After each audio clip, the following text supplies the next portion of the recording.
esperando aumento de personal. Ahora en las manos de Lugo nunca nos va a llegar. Isabel, vete ya, deja ya de molestar. Isabel, si no te vas, esto no se va a acabar.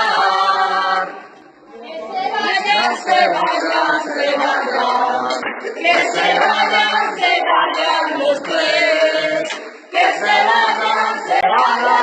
vayan